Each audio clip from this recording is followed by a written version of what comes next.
Nagtungo sa tanggapan ng PNP Anti-Cybercrime Group ang kapisanan ng social media broadcaster ng Pilipinas upang maghain ng reklamo laban sa mga nasa likod ng pagpapakalat ng deep fake audio ni Pangulong Ferdinand R. Marcos Jr.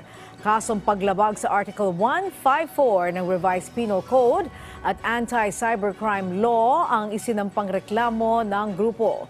Anila ito ay para maipakita sa publiko na hindi dapat basta-basta na nagpapakalat ng mga maling impormasyon.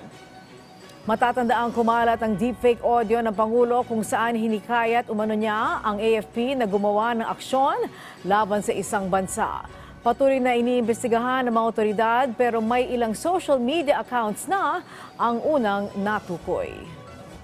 This is beyond personality. It just so happened that the President is a victim of this. But if you will see our complaint, hindi lang presidente yung nandyan.